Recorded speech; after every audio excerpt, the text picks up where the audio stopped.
Our focus today is going to be on resumes and refreshing your resumes and making sure that they are a good fit for internships or full-time opportunities that you're going to be looking for. And I'm going to touch on this through different perspectives. Obviously, everyone here has a different background. You're all interested in different industries. So I'm going to try and capture advice that's going to be helpful to everyone going through this process. But we're going to focus on sort of two main areas of the resume. We're going to focus on the content, how you're talking about your skills, knowledge, and experience. We're going to focus a little bit on the formatting. And I'm going to say up front that the formatting is only important in terms of no one ever noticing the formatting, right? There's no formatting that's going to be cool or fancy enough to get you an interview. You can certainly have poor formatting that gets you knocked out of contention. There's lots of errors and inconsistencies and typos, right? That might not get you the interview, but there's no magical formatting that's going to definitely improve your chances. You want to focus on the formatting so that no one ever notices it, and all they're focusing on is the content itself. In the world of AI tools that are out there right now, there's lots of ways that you can have AI tools update your resume and customize your resume. And in general terms, it's an okay strategy to use as part of your writing, but you never want AI to write your documents for you. It's not good at cover letters. It's not good by itself on resumes. It doesn't know you well enough. But I'm going to share with you some prompts and suggestions that might be helpful as you're integrating AI into your resume writing, into your job search. And so hopefully those are helpful ways of thinking about using AI without having it write your documents, which, as I said, is not the best approach to take. So right at the beginning, I'm going to share these resources with you here. We have a new resume guide for graduate students and postdocs that walks you through all the different sections of a resume and gives advice on how to integrate the best practices that we often share with students and postdocs into your resume writing. So the document on the left, the resume guide, that's in the list of resources that I'm sharing in the chat. The resume best practices is just a one-pager, but on the back of this, it has a whole section of the resume resources that are available through our office and through other sort of areas.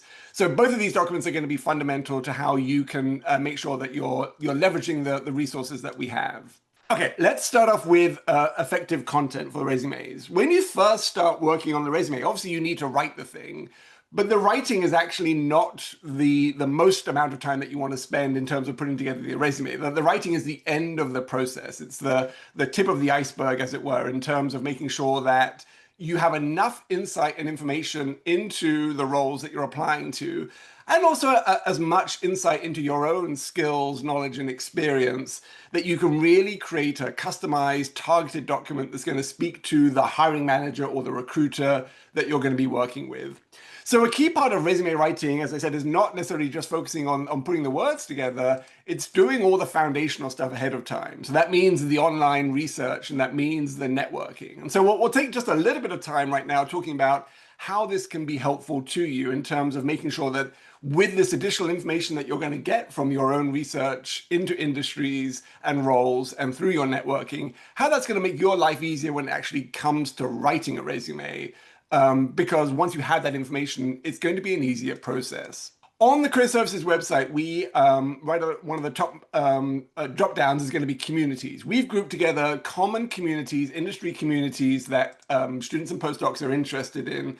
And we put information relevant to those communities in terms of resources or websites or other things that are out there on each of those pages. And so as you're doing your industry research, do take a moment to find a relevant industry on our website and see what additional insights and resources are available for that industry. That's just part of the research that you want to be doing into the different industries that are out there. The AI prompts that I would use, are basically sort of going to be using AI tools to scrape data from the world around us and make it much more specific to you as a student or as a postdoc as you are formulating your understanding of an industry.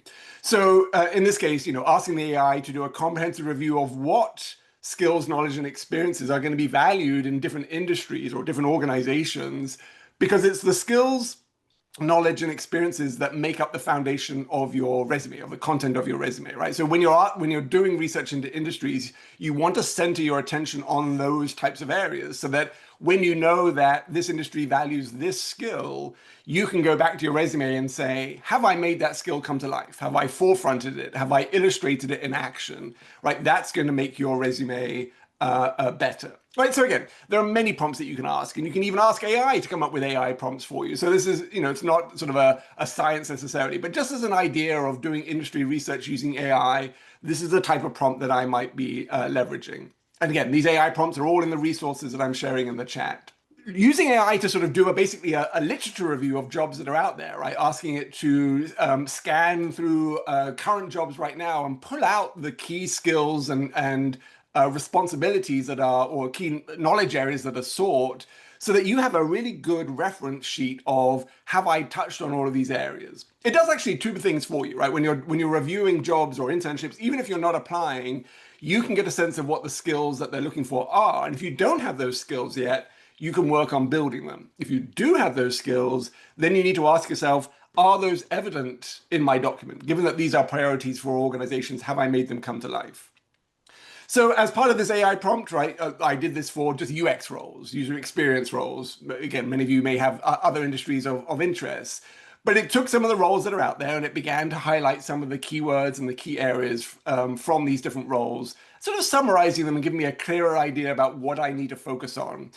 Again, this is what you do when you look at an internship description. When you look at a job description, you're there sort of pulling out the keywords and the key themes. This is just a way to sort of support you doing that, make it easier to sort of work through multiple jobs at the same time, but also get this bigger picture idea about what is valued in a certain industry. So these become keywords that you can make sure come to life in your resume, especially if these organizations are using applicant tracking software that does keyword matching, right? Looking at keywords in the job description and your resume and seeing if there's a match. So making sure that those keywords come to life is fine. So these were designer roles in the UX world. In terms of research roles in the UX world, these are slightly different skill sets that are out there.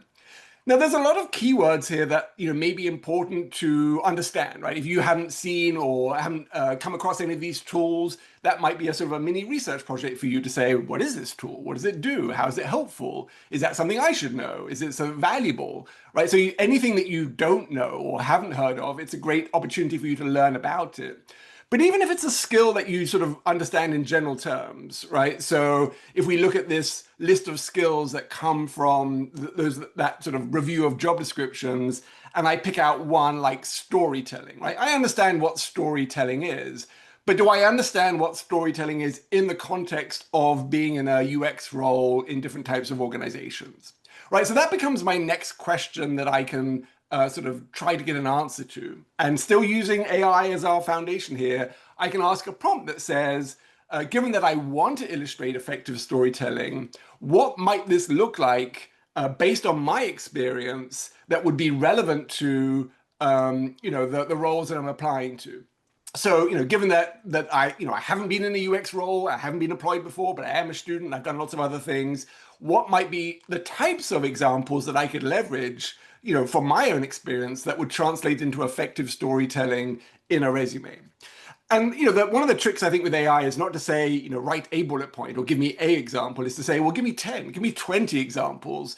Because what you're trying to do is you're trying to jog your own memory to a certain extent. You're trying to give yourself ideas about how your experience could be translated in different ways. So these are some of the outputs then I got from this AI prompt in terms of AI imagining itself as a master student or a graduate student saying, well, you've probably done things like this, and this is what storytelling might look like. Obviously, when you look at this, or when you look at a version of this, it won't be your experience, right? AI doesn't know your experience. These are examples. Your job is then to look at these and say, I like the way that that comes across, or I've done something similar to that. How can I insert my specific experience into this structure so that, again, I'm still prioritizing the storytelling, but through my own actual experience that AI hasn't come up with. So again, these are examples that you're brainstorming with AI to try to get a better sense of how your bullet points can come across clearly. Now, in this case, I asked AI to use the skill context outcome approach for formatting bullet points. And we'll talk about that a little later on in the presentation, just to give you an idea about what that means. But hopefully you can see that this sort of brainstorming approach is a really great way of getting out of your head and sort of saying, I always describe myself as this. What are other ways that I might sort of describe my skills in action that would be specifically relevant to a role? In this case, a role that wants storytelling as one of the skill sets. AI is another great tool for figuring out what things actually mean, right? So I see a lot of job descriptions that talk about, we're looking for someone who's comfortable working in a matrixed environment and working cross-functionally. Now, for some of you, these words, they're sort of jargon. They don't mean anything by themselves because you don't use those words as part of your own research or as part of your experience. They're sort of industry words, right? So what do they mean?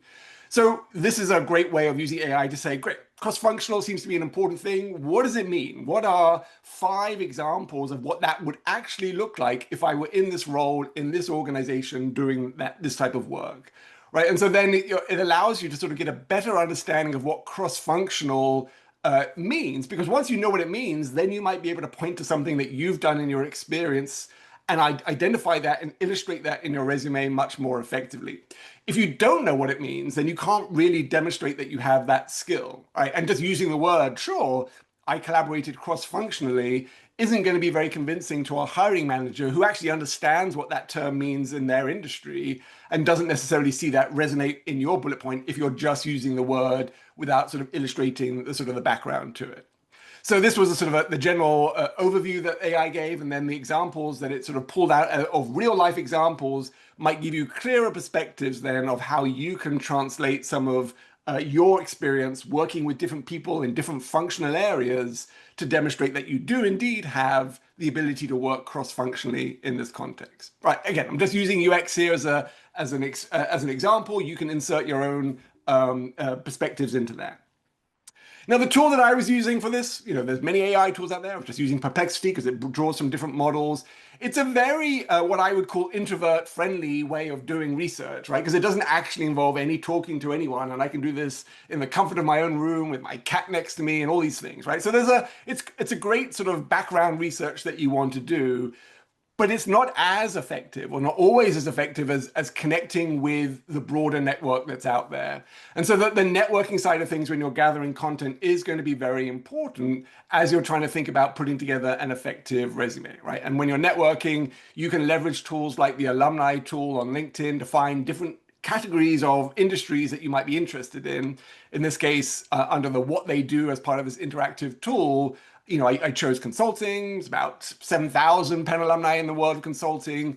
All of these people then have lived experiences that might help me better understand the nature of the work so that when I'm writing the resume, I can really forefront my experience. So when you're actually reaching out to people, you're trying to get to what we would call informational interviewing, where you are having a sit-down conversation and asking questions that then give you actionable insights. So if you ask someone in a consulting role, what are the 3 skills that make you most successful in your role? Whatever skills they mention, those are skills that you would probably want to talk about in your own resume. Make sure that you've illustrated in your own resume because you know that they are helpful to someone in the world of consulting, right? So those informational interview approaches are really effective in addition to your background research and your AI tools and everything like that. You really want to combine that.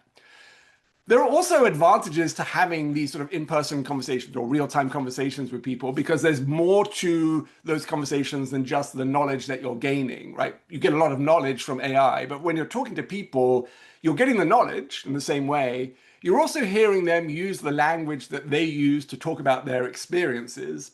And that's language that you want to use to describe your experiences, right? So making sure that your experiences sound relevant. You can get that from just listening to people talk about their experiences. You're also then able to pick up a sort of a potential connection, right? Someone that you can name drop in a cover letter if you were applying for an internship or a full-time role, where you might, in the last paragraph, where you're sort of addressing why this job, why this organization, you might name drop someone that you've had a conversation with, and that makes you feel closer to that organization, right? It makes you feel like you've been proactive and engaged with them. So you won't be able to get that from just, poodling around on AI all the time, but the networking gives you that added benefit in terms of doing that.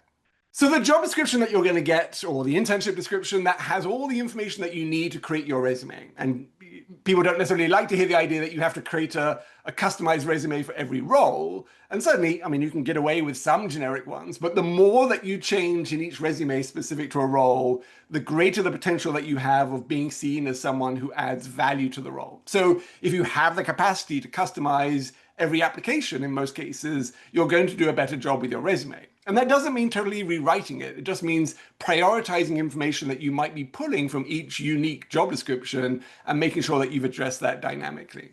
So again, because we're talking to a broad audience of people here with different industry interests, I've just randomly chosen consulting as a concept. These are some of the skills that would come from a consulting job description, right? And so when you're working on your resume, you're going to work through these skills and make sure that those come to life and that you've illustrated them. Every industry, every role is going to have a similar list.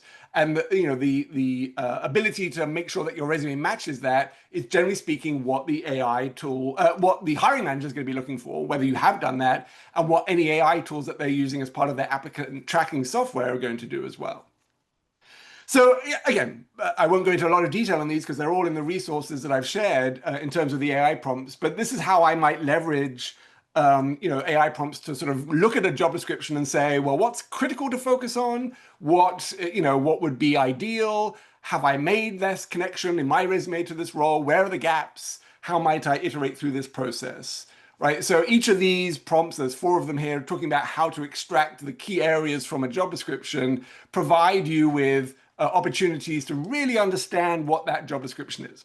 Now, obviously, you should read it yourself because summarizing with an AI tool sort of cuts out some of the information. But once you've looked through it and you said, this is exciting, I'm excited by this, these types of prompts give you a much deeper dive for all the opportunities that you might be applying to, right? And there could be hundreds that you would like to apply to.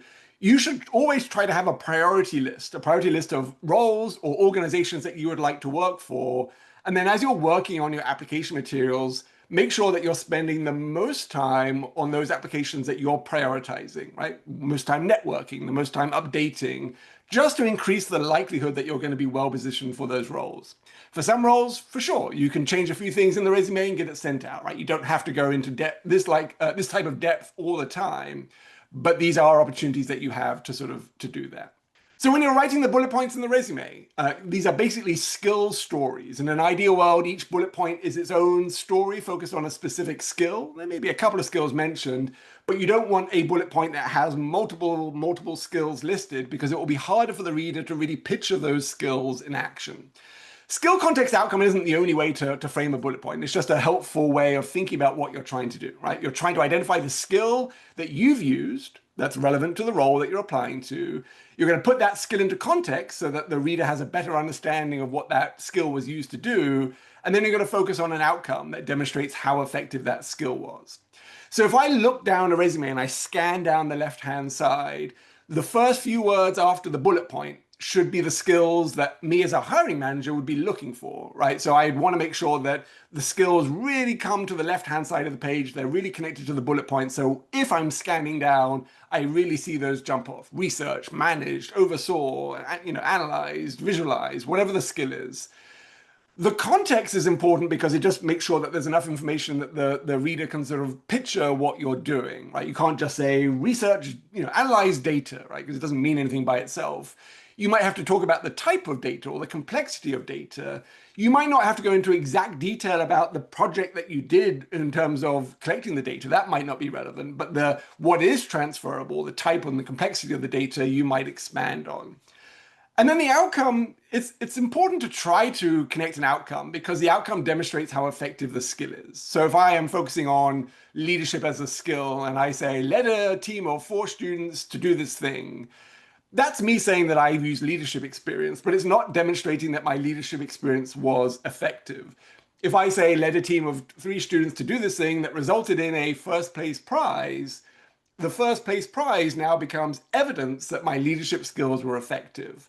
So, in many cases, there are big level sort of outcomes, publications, presentations, money, whatever it might be. Sometimes there are small outcomes. You developed a new relationship with a collaborator that has continued for 2 years, and the 2 years is the outcome of your relationship building, right? Or you did that and you participated in a collaborative paper or a new research project. So the outcomes, you don't want to force them. Yes, you can quantify them, but you sort of want to make sure that they feel connected to the skill because you're trying to demonstrate with the outcome how effective the skill was so that the reader can really picture that. When I look at resumes that people bring in for resume reviews in our office, sometimes the bullet points are sort of half a line bullet points and they feel sometimes very generic, right? So they all sort of make sense, right? You understand what people were doing, but if you're trying to picture the skills that people were using or trying to picture how those skills were effective, there wouldn't be a lot of information there to sort of give you that clarity. So if we take one example, right, engaged in outreach with local organizations and community. Obviously, this is an outreach thing. This might be relationship building. This might be communication. But the image that I have in my head, and probably the image that you have in your head, isn't going to be very clear. It's going to be very fuzzy because you don't have a lot of sense of what this person actually did in this role. So when you're looking at your bullet points, you want to sort of ask yourself 3 questions that are going to be helpful, right? The first question is, what do you, as the writer, want the reader to walk away with? Because if you don't know what the takeaway is, probably they won't know what the takeaway is. The second question to say is that takeaway relevant to the role that I'm applying to, right? And you can make sure that it is or change if it isn't. And then ask yourself, have I included enough words to actually make it a clear illustration of that skill? Or when my brain looks at it, does it fill in all the gaps and you as the writer picture more because your brain was there than the reader does, because the reader only has the words that you are providing, right? So these are all great questions to sort of go through to make sure that your bullet points really are speaking to the role that you're applying to and not just, not just describing something that you think you did or describing it in a way that makes sense to you as the reader, but won't make sense to the hiring manager. So if I were to sort of really want to go into depth into this bullet point to make sure it was the best bullet point, right, I would create AI prompts that say, here's the bullet point that I've written, here's the job or internship description. Work with me to sort of iterate this to make sure that it's the most effective version of this skill in action. Like, have I illustrated it? Have I quantified it? Is it relevant to the role? Again, these are just examples of not just asking AI to write the bullet point, convert this resume to this job, but to say, I've written this resume, help me make sure that it's the most effective way. This, I think, is the real benefit of AI when it comes to resume, is really helping you write the best bullet point, not having it write the best bullet point for you, because it won't be the best bullet point. So I asked it to do that. I used that prompt on this bullet point, sort of, somewhat generically, because I was doing it as an example. And the first set of bullet points that it came up with were like this, right? So it took that bullet point and it tried to expand on it and give me ideas about what that might look like. Now, in this case, the words that I've highlighted here are very specific contextually to what happened, right? So the skill that I'm selling in the first bullet point is hosting a table. The skill that I'm selling in the second bullet point is creating an outreach calendar. The third one is creating flyers, right? So those are very, very specific to the experience that this hypothetical person has, but they don't actually necessarily talk about outreach or community building or communication, right? They are describing the function of what happened as opposed to describing the skill in action. So I sort of went through the process again of updating this and asked the AI tool to prioritize the main takeaways that I wanted it to have: building relationships, communication, things like that. And so now these are sort of perhaps better examples of being much more focused on the key skills that I want the reader to walk away with.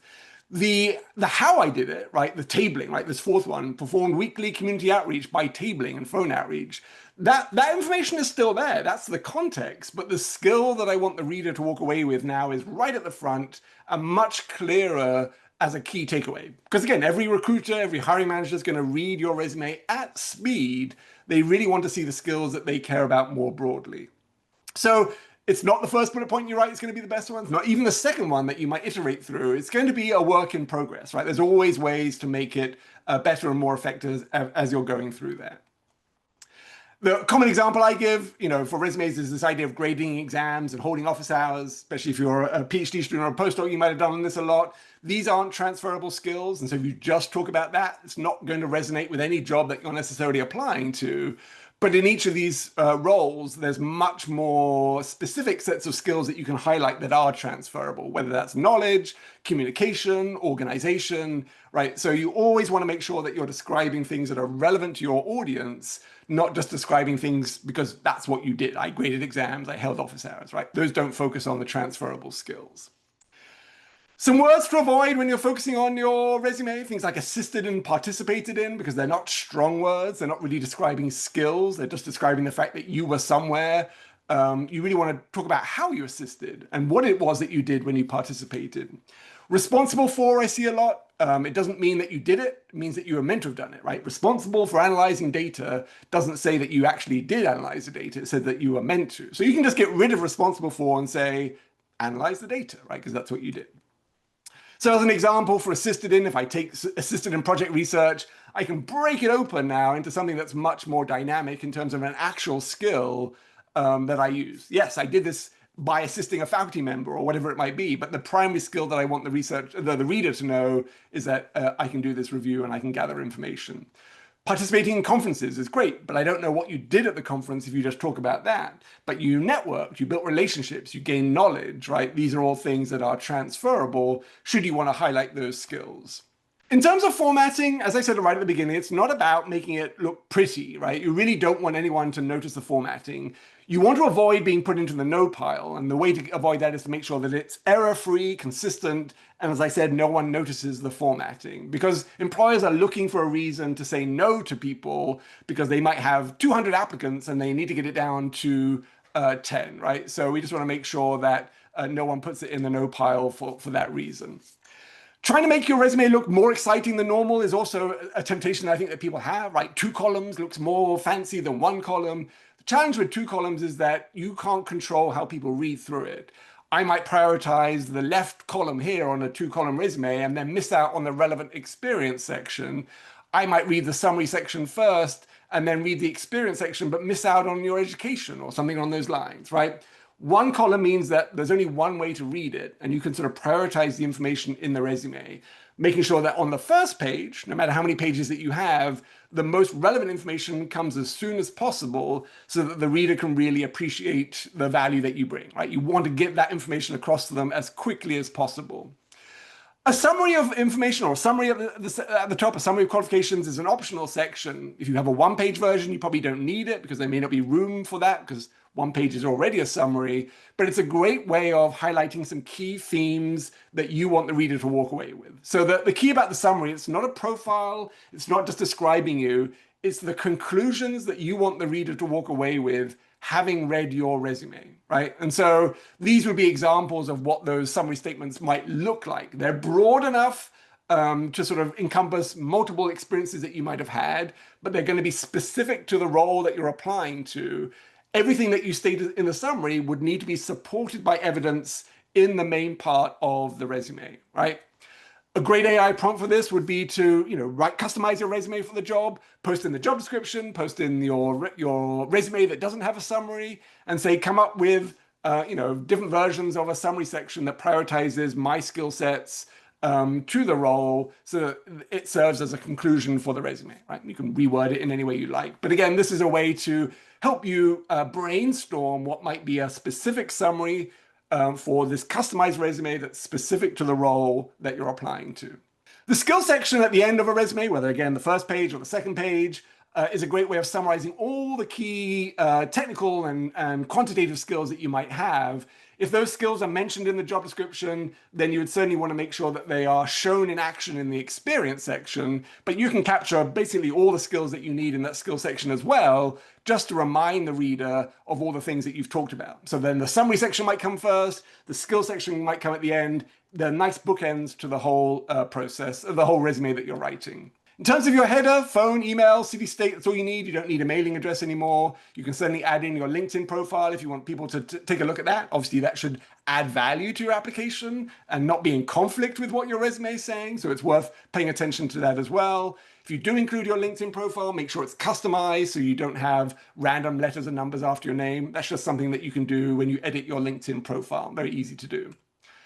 Education, the degree that you're going to get. So you're going to look at expected graduation dates or the graduation date. You don't necessarily need a start date if you don't want to.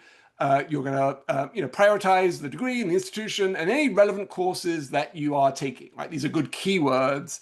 And you can change out the order of those relevant courses or which ones you focus on because they may be differently relevant for the roles that you're applying to. Under relevant experience, if you're still a student, you probably want to start off somewhere with you as a student, right? Whether a PhD student or a master's student, just to take advantage of the experience that you have at Penn. It doesn't change the education section. That's the degree that you're going to get. The relevant experience is what you're doing in that degree. So you can say PhD student, University of Pennsylvania, or master's student, University of Pennsylvania, and then the bullet points talk about the things that you did as a graduate student, right? Whether those are coursework, whether that's homework, whether that's your own PhD research. If it's stuff that falls under that category, you can make that come to life then in the relevant experience. The resume guide I mentioned at the beginning has good examples of what that might look like. So do take a look at that under the relevant experience section in that guide. Common errors that you might see in a resume, or at least I see headers. Most Word programs or some Word programs have a setting that says don't spell check things in all caps. And so if you have your headers in all caps, sometimes it misses out on spelling mistakes there. And then I've seen a lot of asses in resumes, right, instead of assess. So just make sure it's the right word. These days, the grammar tools that you have, they're pretty good at spotting any of these mistakes. So it's less of a concern. I guarantee if you look at your resume right now, that tiny hyphen between dates is going to be inconsistent between some of your dates. Sometimes it's long, short, different spaces. It's really not critical to the narrative of what you bring to a role, right? It shouldn't be that important. And yet it is because it demonstrates attention to detail. And some of the roles that you might be applying to will require attention to detail. And if the reader notices sort of inconsistencies, they might say to themselves, well, this is a resume that's meant to show this candidate at their best. And if at their best they are having errors in their one-page document, what are they going to do with this multi-million-dollar project that I want them to work on? So again, it doesn't matter which one you choose, just be consistent throughout. Trying to cram too many things onto one page doesn't help in terms of a resume because you need a little bit of white space to take a mental breath of fresh air as you're working through the resume, right? So yes, your goal might be to get it onto one page. We'll talk about that later as well. But if it's too cramped and too crowded, then no one can really see the information jump off the page. If you were walking through a bug-infested swamp versus the tree-lined alley on the right, your preference would probably be for the one where there's a nice breath of fresh air coming in between the trees, right? And that's what you want to do with your resume. You want these different sections to sort of allow the reader to take on board the information without becoming overwhelmed by it. So again, the formatting is yours to choose. Just be consistent, but realize that white space is important to process information that you're reading and to sort of see distinctions between different types of opportunities. Formatting can also help draw the attention to the right things, right? So this is an example just of what I see as a common template in resumes, where the university comes first, and then the next line is the degree, and on the right-hand side, it says Philadelphia. And the things that are bolded here are University of Pennsylvania, perfectly good, and Philadelphia, PA, right, which is not critical to bold.